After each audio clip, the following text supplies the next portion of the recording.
Hi guys, welcome back to Irish Footy Vlogs. Welcome back to another show of ours. We've got the Premier Division show today, looking ahead at fixtures this weekend in the Premier Division, and there's some big fixtures near the bottom, near the top of the table as well.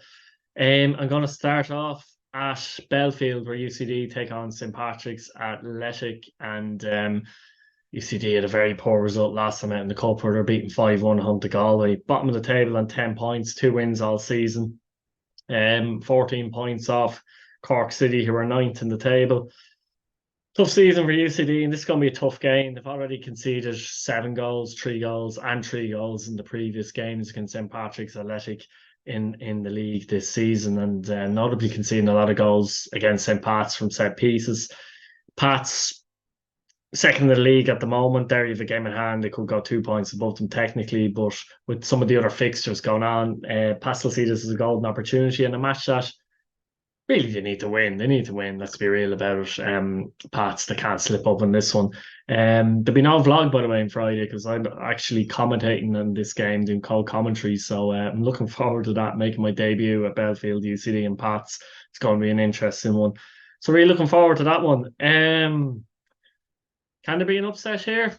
You never know. You never know in football. But UCD's confidence, I think, has to be very low at the moment. It really does. And, they have some good passages to play in their games. Sean Brennan in there, back in the team, Verdon coming into the setup as well. But they do lack a lot of experience as well, even for a UCD team. They do. And Pats, of course, have some former UCD players in their ranks. Obviously, Jay McClelland, who's at Pats a number of years now, he could well play actually in this game. He certainly play a part.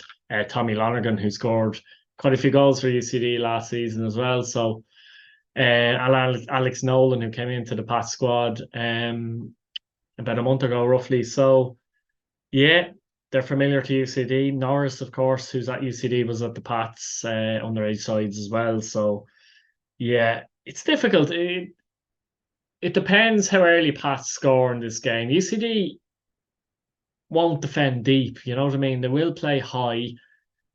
And in a way, it does. I know they have a way of playing. I get that, and 100%. And it is all about development. It really is. And I do get that. But every now and again, you like to see them maybe defend a little deep and see if they can make it hard for the opposition and maybe come into the game a bit. But look, they have their way of doing things, and it's worked for them for years. Let's be real about it. And fair play to them. It's a difficult season for them. Difficult season for Andy Myler, who did a great job last season, as I said before, and just lost too many players, far too many, almost senior players for UCD, if you like, as well. It's a funny one in a way, but yeah, Pats should be looking to win this game.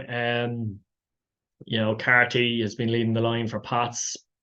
I wouldn't mind seeing them play two up front in this game, to be honest with you. Play Lonergan with him, who often links up well with Carty, or even play Amelia with him.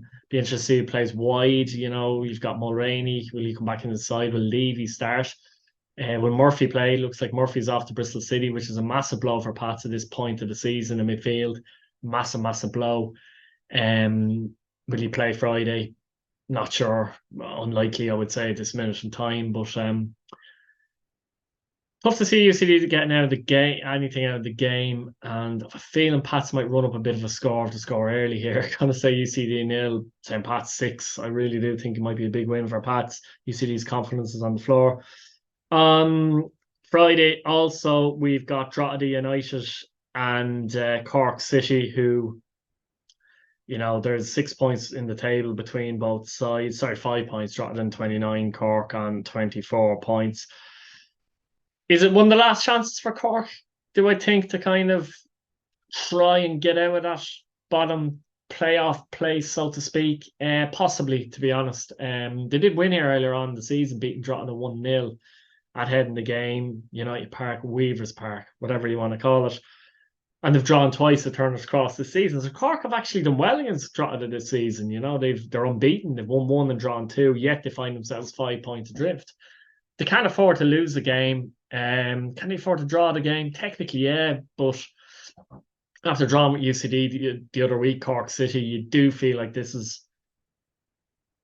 their chance. If Drogheda were to win it, though, it would open up a gap. It would put them 8 clear Cork. Now, Cork might be 8 behind the next team, depending on Sligo's result, who we'll talk about in a moment. But I do think that this is a difficult game to judge, but I sense Drogheda might do it this time. I think they might do it this time, to be honest with you. There have a few injuries, Cork City as well, in this game with Marsh Hakkinen. Varian has been out a while. Obviously, Crowley, cruciate ligament out for the season. I think he picked that up in the game against Drogheda, one of the games against Drogheda, to be honest with you. But for them, Keating is back and in full flow, which is fantastic for them. Kabia has shown a bit of something, looked a bit sharp. Kustovic, I think, has been excellent the last couple of months for Cork City as well. Bargary's coming into a bit of form. So they have got players that can hurt Drogheda, there's no doubt about that. Drogheda weren't that impressive in their win against Kerry in the Cup, but it was all about getting through. The likes of Connor Kane trying to come back to fitness, is big for them as well. So, it's certainly an interesting one. It's an interesting one. Kyle Robinson getting that goal the other night as well. He's been playing well actually for Drogheda and maybe not quite finding the net, but playing well. And when that happens, usually the goals come.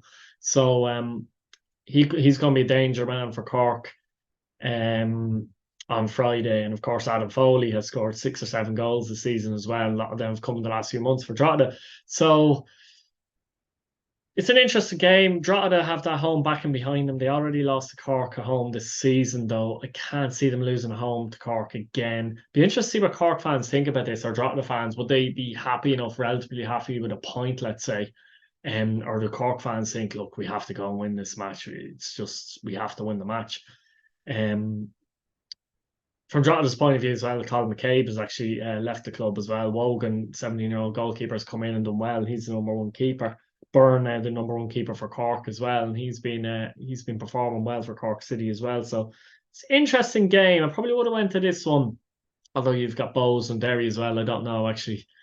Would have been tough if I was logging at the weekend, but I do think Drogheda might nick this one. I'm going to go for Drogheda 2, Cork 1. Speaking of Bows, they take on Derry City at Dalymount Park, and this is a huge game, absolutely massive game. First of all, for Derry, losing 2 semi-finals in the space of a couple of days, out of Europe, out of the Cup. But they're in a position where they could challenge for the league, particularly if they win this one. Now, people say so are Bowles, Pats, and maybe even Dundalk. But Derry's game in hand there could be crucial. And I do think they have the squad, they're a stronger squad than Pats and Bowles. So this is an interesting game. It really is. And Derry will look at this and go, okay, we're 4 points behind Rovers. Possibly we could go 2 behind. If we keep more or less that gap and we can win our game in hand. So they have an opportunity to do that because they have a game in hand. Pretty much everyone's available. Whelan's not available, obviously. Sam Todd is training with them, but he was only signed as well. Hasn't been there really as such for the season, and obviously Harkin, massive big injury. But your McElhennys and your Duffys are all fit at the moment, and McMullen has looked good for them as well when he's come into the team, in my opinion.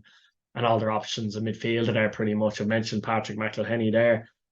But now you've got Dummigan, Adam O'Reilly, Diallo, and missing somebody, haven't I? Diallo and Patchin, obviously, as their options. And, it's a big game for them. They need to stamp their authority at Dalymount Park. And if they're gonna win the league, Derry, I think they actually have to win this game on Friday, to be honest with you. Because it's an opportunity to get those 2 games out of their system. It's an opportunity to say, look, we are the next best team in line. We're going to go to Dalymount Park and get the 3 points. Put out a little bit of a statement here. No matter what happens at Tallaght Stadium between Rovers and Dundalk, we get the 3 points here. We still have that game in hand to go. And we're going to push Rovers for the title here. So it is an opportunity for them to do that. They're quite tight at the back, Derry. They're good at the back. I think they could be able to deal with Afolabi and Clark. I'm not saying they will, but I'm saying they're capable of. And maybe Bowles need to show a bit more than that as well. I mean, I've talked about how Clark has linked up brilliantly with Afolabi, and Clark has actually helped Afolabi's game hugely. And he's been a big reason, apart from his performances, but why Afolabi's been actually putting the ball in the net as well. But there'll come a point in some of these games where they need more from other players, and that could be Dylan Connolly, that could be Danny Grant, of course, who's only back and trying to get up to fitness. The likes of Twardick scoring the other day in the cup and that, You know, they still have good players in around there, McDonald in midfield, young McManus and that kind of thing. They're still a bit iffy at the back, I think, Bohemians, though. It's still a bit iffy at the back, to be honest. But it'll be interesting to see how they set up. I think Bowles might play deep. I think they'll start off deep. I don't think they'll go at Derry immediately. Could be wrong, but I think they'll have a look at Derry and go, hang on, Derry do struggle to break down teams that sit deep, basically, and make it difficult. And Bowles might try and do that and play a counter-attacking game. They do have the players to play a counter-attacking game, to be honest, because Clark is a very good ball progressor, very good at driving at the opposition. And then more or less their wingers are out and out wingers, Bowles as well, if you look at the players that they have. Certainly for counter-attack, Grant Connolly can suit counter-attack. Even Thwardick and McDade can suit counter-attacking football, as can Afalabi. So I wouldn't be surprised if Declan Devine does that against his former club and tries to play that way and lets Derry have the ball, basically.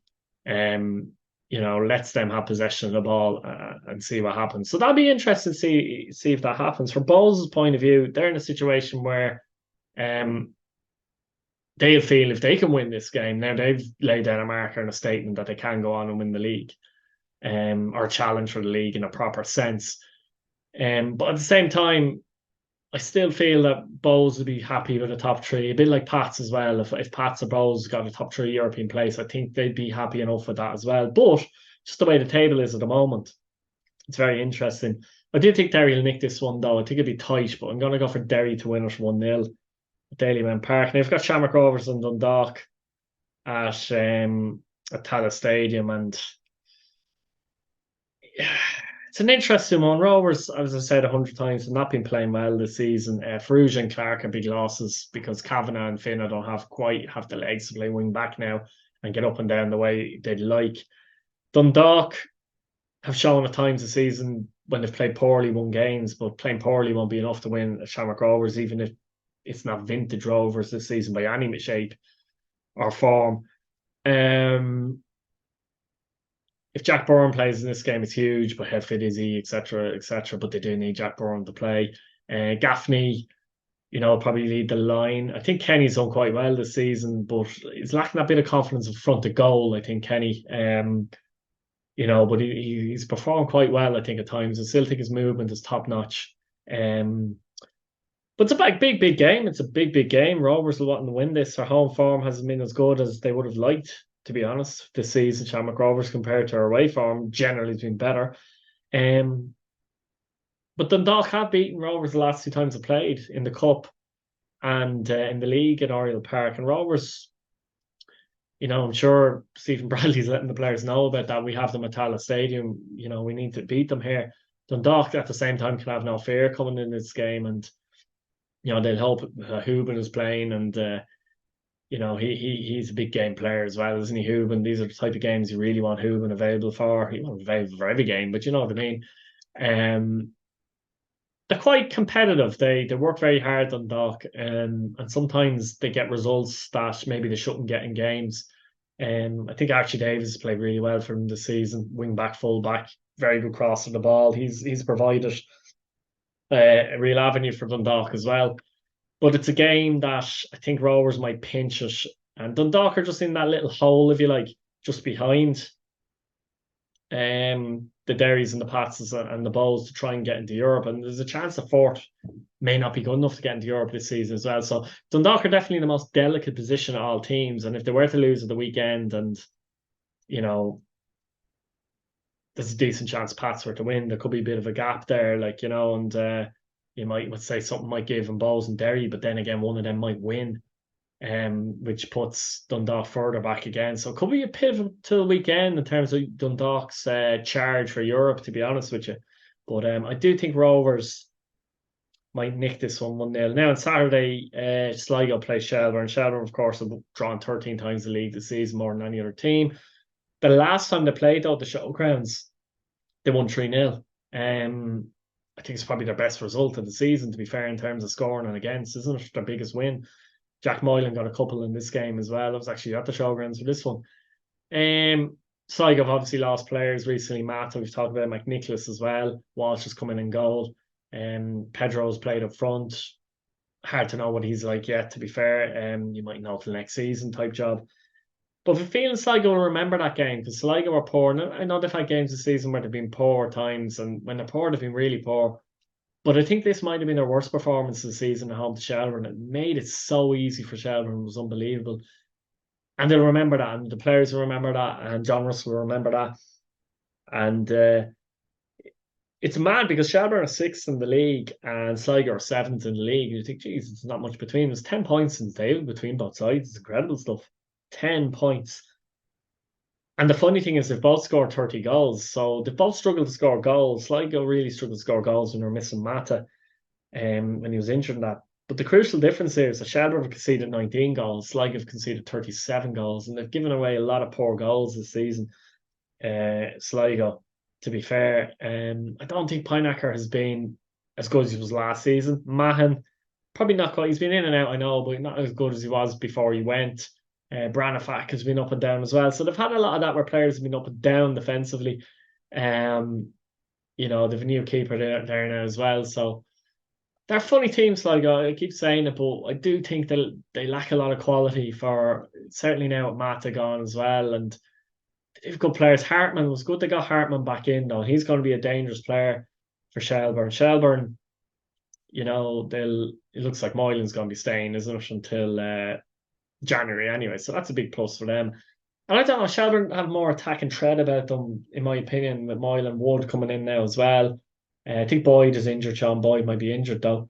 But they've got, and Manny Smith is definitely still injured, but they still have got a lot of attack and threat. And I would say that Shelbourne have the better players, but just have this hunch that Sligo are going to nick this one. And usually the windier and wetter the showgrounds, the better they played in recent months, which is strange. I have no idea what the weather forecast is going to be like this Friday or Saturday, I should say. But my hunch is telling me the Sligo Rovers will win this one. I'll go 1-0 because they'll have to keep it tight at the back. I can't see them scoring too many goals. So, guys, we'll leave it there. Let me know what you think in the comments. Give us a few predictions for the games ahead on Friday. Any thoughts you have whatsoever, let us know. Subscribe to the channel if you haven't. Hit your bell notification button so you keep up to date with our videos. Check out the FAI Cup video that's out as well. And thanks again for watching. Good luck.